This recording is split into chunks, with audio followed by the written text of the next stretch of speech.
worrying about you a little bit. She's not I tried using a bark. Hey everyone, welcome to another episode of A Little Unbalanced. It's me, Vanessa, and Cassie. Hi guys. Today we're going to talk about sex, baby. Let's talk about you and me. Let's talk about all the good things and the bad things that me. I don't know that part. Let's talk about Sex. So we're going to be sharing, we're not getting into detail because I'm sure there's some people that listen that are like, Vanessa, Cassie, what the hell? Don't listen. As soon as you see the title, sex, and you don't want to hear about it, don't listen. Don't listen. You have a choice. Life choices. Let's talk about choices. But I feel like sex is important. I feel like it is very controversial because I feel like some people believe that it's life and that it's mandatory and that it needs to happen in marriages and relationships to have a good one are different. Like it's not a necessity. So what are your views on like marriage and sex or relationships and sex? Do you think it's necessary in order to have a good marriage? Yeah, well, I think my husband and I, and this might sound bad, but we really connected because of our sexual connection. So when we first met, he lived away, and so we would have really great long distance phone calls and things like that. But then when we reconnected, there was a lot of passion, there was a lot of excitement, like we were always wanting to please each other. And I do feel like in a way you get to know a lot about a person by the way they show up in the bedroom and behind the scenes. That you do. So are they willing to please you? Wow, let's get into it. Well, seriously though, like if you're in a new relationship, it does tell a lot, but it also can take away from some of the other conversations you need to have. So we were, we were having a lot of over the phone, long, in-depth conversations. So had we been dating traditionally, we probably wouldn't have had the time to have those, if that makes sense, when you're so focused on the physical aspect of things. Now that was in the beginning. Then you throw in a few kids, well, years of marriage, hormonal imbalances, life, gaining weight, all of those things. And that kind of shifts and it ebbs and it flows. So I feel like we really connected on our physical intimacy, but we've gone through like ebbs and flows in the amount of sex we're having and the passion that we feel. And just having to go from like it being so easy when you had more time to you having to actually make an effort to have that physical intimacy. Yeah. So I think that it's shifted and it's changed, but I think a healthy sexual relationship is really important. But if you're somebody who comes from a past where there's trauma within relationships, and I've had some relationships that were not healthy in regards to sex, and my own boundaries, I think you have to, it's a lesson when you get married and how you heal those parts of yourself and how you grow together. And I think it can show either the function or the dysfunction in a relationship and how you connect. It all depends on your partner. Right? If you feel safe with them. Yeah. What do you think on that? A lot more brighter than I thought. On that topic. So I do have trauma around sex, obviously. I think I've shared that. I was in a relationship where sex was used as a manipulation tool. So have sex with me, I will treat you right. Have sex with me, you'll end up having a good day. Like I won't yell at you, I won't belittle you. Those types of things. So then it became more of I had to do it in order to have a good day. So then it became, I wasn't enjoying it. It wasn't like a passionate thing. It was like me literally almost being in tears during it, type deal. So you felt almost obligated so that you wouldn't set your partner off. Is that correct? Yeah. So then I had that. And then I also grew up with a lot of sex. With my dad dating the stripper. So there was always like that aspect of it as well. So I felt like it was something that women had to do to even though I did hold off from having sex for a long time, which pissed off a lot of people, and you get called all sorts of names because you won't have sex. You get called a slut, which is so makes no fucking sense. Counterintuitive, because their egos get hurt. So I'm guessing when you were a teenager, right? Yeah. When that was what the guys just had one mission, and that was to get the girl and to get her into bed. Yeah, especially if you didn't have a reputation of sleeping with men. It was their goal to get you to sleep with them. And I had people like, when I would say I was a virgin, they'd be like, "You're a virgin?" And I'm like, "Yeah." Like, what? Why is that a shocker? Thank you. It's not like I was crazy old. I think it was like 17. So it's not like I was really old, but I guess growing up, 14 was the average. 14, 15. Then when I met my husband, that safety aspect. So that safety aspect and him never making me feel like I had to have sex was a very comforting thing. I still have moments of that trauma coming back and me feeling like I have to, but he's never made me feel that way. But in my own head, I feel like I have to. And then it kind of brings back those feelings. But when you feel safe with that person and you communicate and you share your dislikes, what you don't like, and you're trying new things and all this stuff, I feel like it definitely is. It brings a connection between you guys that, doesn't always happen with just talking. You can have the emotional connection, you can have the physical connection. And if you can have all those in your marriage or your relationship, I feel like it's a good package, good package deal. Well, and I do think that it's unrealistic to get it all at once. And if you are a lucky person out there, let me know your secrets. But I feel like... Oh, you want to know my secrets? Oh, no, I'm just joking. But honestly, though, like when you're going through hard times in your life, probably one of the first things to go is either like, that excitement, and my husband and I, like, we started off so strong and we've gotten back there. But after I had kids, I feel like you hit like a roommate. Yeah. After we had kids, I was not ready. And we just kind of lost ourselves a little bit, right? Which is super common. You're putting all of your energy into raising these babies. And now that they're getting older, like, it can shift back into where you can get to learn each other and grow and actually have the time and the space, right? Because the kids are younger, so they're not in your bedroom. They're not in your space constantly.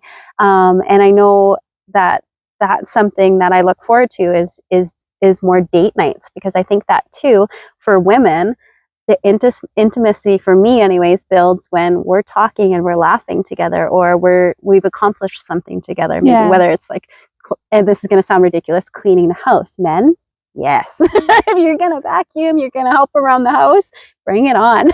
Right? If you're going to like rub my shoulders without expecting to have sex right away. Like if you're just doing things out of the kindness of your hearts, and that's something that my husband will do. And then sometimes he needs to be reminded, right? So I think that being really clear in your expectations as a woman of what you need prior to sex. And I think that's huge. Is like throughout the day, you start in the morning if you're wanting some in the evening. I feel like the best sex is not planned sex. It's when it happens when you're not like, to sleep, or okay, we have a minute. That type of sex is the best sex. Yeah, we can't do that. We've got 3 kids in the house. And I feel like it isn't just kids that affect that. It's stress, it's jobs. Yeah. It's what a woman is going through, what a man is going through, age, all that stuff is factors of it. Well, and especially like now that we're kind of hitting a point in our lives where middle-aged, and I think that at this time period, for me anyways, all of those things that I didn't deal with in the past that I kept shoving, and same with my husband, they've emerged. And so now we're at a point where we actually are actively, you okay? Yeah, I'm good. Actively dealing with those things. And the more that you deal with it, whether that's through counseling or journaling or, and all of the things we've talked about in previous episodes, the more you deal with that, the easier your sex life is going to be and the more enjoyable it's going to be. And I found that true is like through having kids, we kind of went through a disconnect where I was saying no a lot, and it had nothing to do with my partner. It had everything to do with me and my hormones and feeling overstimulated, because I always had, I was a teacher as well. So I always had somebody needing me, wanting my attention, on me, physically touching me. Yeah. So I was touched out, and I was like burnt out at the end of the day. And so then I'm not as willing to go and have my husband, and he would say like something simple like, oh, can I have a shoulder rub or a back rub or whatever? And I'd be like, no. Or he'd want to cuddle up, and I would just kind of push away. And so I internally felt rude for doing that in those stages, but it was also very normal. And I think we have to talk about those hard times too, because it's not the man's fault in those situations necessarily. Sometimes it is. No, I shouldn't say that, because sometimes it's, you know, a misunderstanding or a communication, or you know what I mean, something you need to work on in your marriage. But often it's more about what internally us women are going through in those moments, is that we are just completely drained and touched out, and just having one more thing to stimulate us, and not in a good way, is it pushes you off, right? So my poor husband, in those times, he'd have to work really hard for it.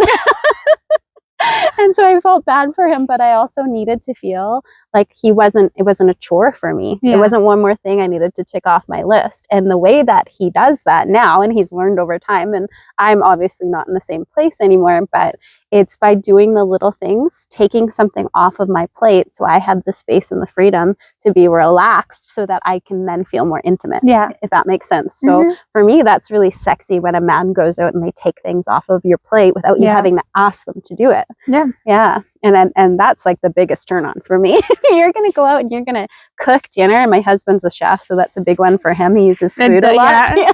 Right. If you're going to cook dinner and say to the kids, like, give your mom some space, she needs some time to relax, and you're going to be super accommodating to my needs, then I'm more willing to be accommodating. Not that I'm not willing, but you know what I mean? Yeah. It's coming across wrong. But I think I'm just more available. So you're more of your love language is actions.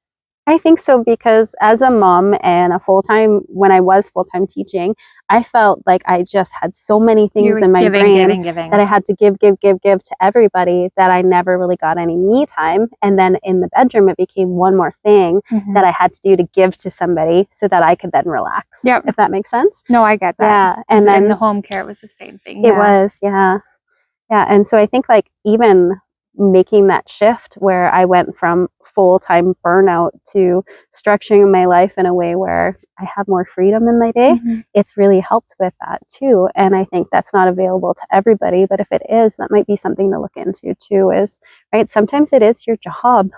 Sometimes it is you just have too much on your plate. You have to set more boundaries so that you can have that space to be more intimate with your partner. Yeah, because you don't, well, and I feel like it is more enjoyable when you connect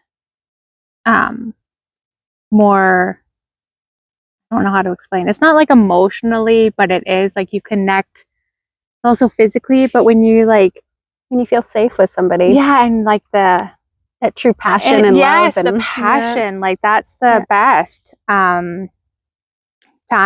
Yeah, we always joke, and I don't know if this will get back to him, but we always joke, my husband and I, that I'm married to him because of his prowess in the bedroom and because of his food skills.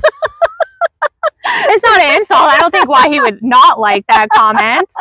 But we always joke about that, and I think like it was kind of like a major thing for me to finally find a guy who is willing to like make food for me, to you know what I mean, like romance me a little bit in that sense, and take that off my plate, and then the ability to talk with him was always there, and so to connect and for him to look me in the eyes. And that's had ebbs and flows too. As we disconnected in the bedroom, I noticed that sometimes we not always, but there is a disconnect with men, because did you notice that sometimes when you're not as intimate, there's a little bit of a disconnect there. There's this feeling of, I don't know what it is, but it feels to me when we're more in tune with each other in the bedroom, then we're more in tune with each other outside of the bedroom. Does that make sense? Yeah, it makes sense. And vice versa. Yeah. When you're more in tune outside of the bedroom, you're more in tune inside. Yeah. So I would say, like, just spend that time talking about something other than bills, other than the things that are going wrong in your life. like, and I feel like as find you, time to laugh together. when you're more open about it with your spouse. Oh yeah, is like talking huge. about what your likes and Yeah, dislikes and are. then like Yeah. if you say Yeah. what is something that you would like to try that you don't, maybe are nervous or you don't want to ask or you don't want to say it, Yeah. and then having that discussion as well, and then you kind of find things that they might really enjoy that they'd never asked before. Well, and a good way to do that, and this was something we did, and this was years ago, but it was hilarious. We went to a passion party, but it was not just for women. So I've gone to many passion parties, and if you're not aware, that's where they sell like, you know, sex products. So whether it's lubricant or toys or whatever you're looking into, and they'll kind of explain what they do, and you have a good laugh and you have a drink if you drink, or for me, I would have a mocktail, right? But and you go in there. And one time we went to a friend's house and they had a co-ed party, and it was so interesting to me to see these men who would usually like be really stiff in public about this stuff, and they were loosening up and we were having a good laugh together as couples. And then as a couple, you could go into the room and purchase things. And that's when that really opened my husband and up. I having a lot of conversations that we probably wouldn't have already had. Yeah. And there's some really funny shows like on Netflix. There's I think it's Netflix where it has like these rooms that couples build for themselves, and it's designated just for sex. Yeah, I forget. I'll have to get the name. But of if you have kids show. And your kids goes in there, like, how do you? They hide it usually, but or they have like a swing that they'll put up and take down, right? You know what I mean? Things like that. But these are extremes. But it's funny because it opens up those conversations for you to have a laugh and like not take it so heavy, but take it a little lighter, and then you can kind of explore that in maybe a humorous way as opposed to it being really stiff and uncomfortable. Serious. Yeah. But I've always been really open, and I know you've always been really open, right? So I think it would be different if you don't have that dialogue in your relationship. Well, and some partners are different. One partner might be a little bit more, you know, reserved in that area, and the other partner might be very open in that area. So to have that discussion might be a little bit harder to come across. I've never tried like sex therapy. We've never really needed it, but because we've always been able to really communicate our thoughts. But I don't know, maybe sex therapy would be a good option. Have you ever? We've never needed it for that. Ours has been like, if we were working on anything, it's been mostly disagreements about things that are heavier, like things we haven't worked out from past traumas and things like that. So we have gone to couples therapy for that, and a couple of times, and that has helped us to kind of like bring those things to the surface and talk about them. And then once we've dealt with that, that does help in the bedroom. But like in specific to sex therapy, they will teach you what you need to know. And so I've seen some ladies who are really like to the extreme where they will teach the women how to self-pleasure. I've seen videos on that. And so then once you learn your own body, then you're more able to communicate your needs to your partner because you understand what it is you truly do like. And I think that's one thing from a young age. I'm hoping nobody in the male spectrum in my family is listening to this, but from a young age, I was a very sexual and very okay with my body. So when I was when I was at the average age, that's when I first had my first experience. And it was while I was overseas, and it was with a really sweet person, and I was very lucky, kind of the backseat of the car with the stars out, right? Like it was a beautiful experience. And then from there, I was I very much owned that side of myself, and I wasn't afraid of it. But if you grew up in a household where you didn't talk about it, or it wasn't an open conversation, or maybe you've had experiences that led to trauma, you might not talk about those things, and your partner might talk about those things. I think about people who come from religious backgrounds, right? Yeah, we didn't talk about in my family that stuff. And then I grew up with all guys. Yeah. So I would obviously be around my brother's friends that love to share stories. Yes. So I grew up with the male perspective. So I grew up listening to those stories. Not so much the female until I started gaining female friends, but it was only until like I was open to stuff. But then when I was dating my one partner, and because it was such a chore, like at first I was very it was always in my mind to make sure that he was taken care because of. You had that male perspective. So it's like I had to make sure he was taken care of in a sense, but then it became not in a good way. Mm.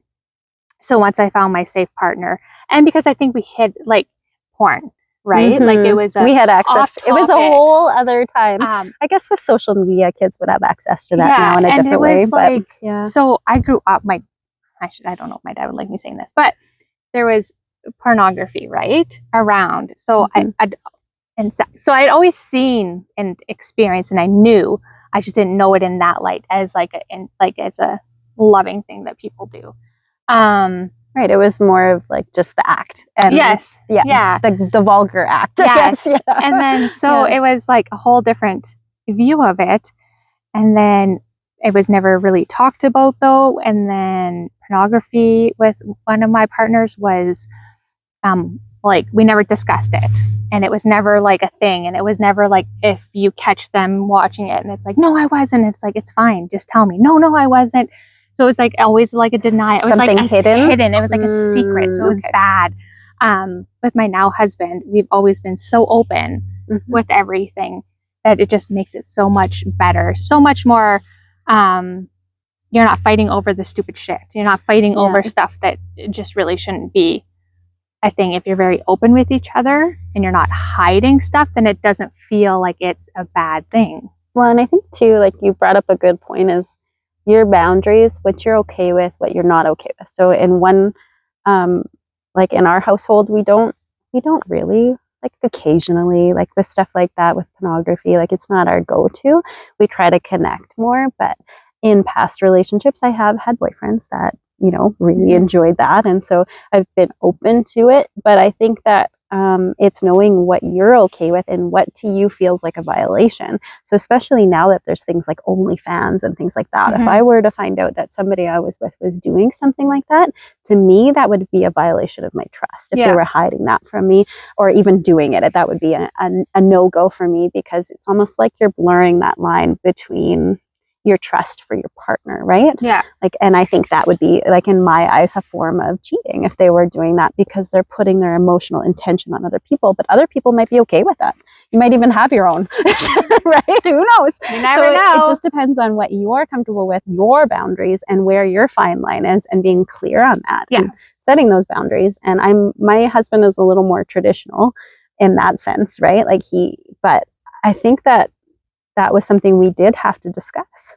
Yeah. Yeah, I feel like having those talks definitely help. Like what is something to you that feels like a violation of your trust, and how can we discuss this when we're calm? Or what is something that they would like to do? Yeah. Like to make sure that they're also like feeling pleased. And so so they don't have those extra things on the back of the burner. And if you're not comfortable with it and they're okay with that, then that's good. Yeah. But if they're so infatuated with certain stuff that they're going to go to the extreme, and they need this, that's, I think, a whole different ball game. An addiction, I guess. Yes, when it becomes then they need help. Yeah. And I think just like being able to have that open line of communication without feeling like the other person is going to blow up or snap at you, because I don't think I could be in a relationship with somebody who would do that to me. Right. And that would be a no-go for me. That would be like, okay, this person is not my person because of that. And so I think just knowing what you need is first and foremost, but then also like a thought came to my head about how easy it is for me as a woman, because anytime I'm even remotely turned on it, I just have to like rub his leg and then we're on. Do you know what I mean? And for a guy, they have to work a lot harder, it seems. I think it seems like not, though, because every man is different. Okay. Yeah. Right? Like every man, some men need more of that as well. I know some guys where it's like, I feel like maybe they're like asexual or like, you know what I mean? Or some women that are asexual. The sex just isn't. And that's okay too. Yeah. Like it doesn't matter to them about sex. Maybe when they find the right person that they can connect with, and it might be a self-confidence thing. Yeah. It might be something that they internally, you know, you're so insecure, I guess, in your body, in you, that, you know, that holds you back. Or health issues, right? Yeah. That's another thing we hadn't thought about is our aging, right? Like all of those things come into play. And it depends on how you feel. If I am looking at myself in a bad light and I'm like, okay, I'm fat, I'm getting older, this, I'm not going to want to have good sex. I'm not going to want to really get into it. Right. So it all is on also how you feel. If I feel like I'm in a good mood and I'm feeling more confident, then I'm more likely to. So yeah, one thing, so many different things that I notice is when, like you said, when I'm exercising or I've gone to do something that I enjoy, like dancing, or you know what I mean? If I've done something to move my body, then afterwards I feel more confident in myself and I look at myself differently, as opposed to the days when I'm like sitting on the couch, you know, eating you're junk not going food. to probably feel like having sex after Right? that. And so I do think that it is intentional in some ways, in that, you know, you do have to prioritize it at times if that's something that is important to you and your partner. I think Yeah. so. Yeah. Yeah. Well, I hope that we shared enough. I feel like we really got open, you know, pretty raw there. Yeah. Yeah. And I mean, we're trying not to tell stories from behind the scenes to break that veil of confidentiality, but I do think that it's so hard to talk about such a broad subject because it's so unique to every couple that, you know. And some people are very, like, they don't want to hear it. Like, yeah. oh, shut my ears. Like, I don't want to listen. But it's such a natural thing. Like, I don't know why there's any shame. And that's it. There is still a lot of shame around it. And so now that I know we have to go here soon, but now that I have kids, I start talking about puberty with Harlow. She's in grade 1 and Hudson's turning in grade 4. So I'm already talking about puberty and the changes in their body and those types of things. And they know how a baby comes out, and they don't know the specifics, but they know they need a man and a woman. And so I'm talking about those things just to make them more natural, so that when they come to that point, whether it's me teaching them or whether it's them learning through school, which for my kids, our friends, I've used a book, like I've used books, and I show them prior to grade 4 when they start learning about sex ed, just so they're not shocked and awed and they have some sense, so they're not learning about these things from their friends.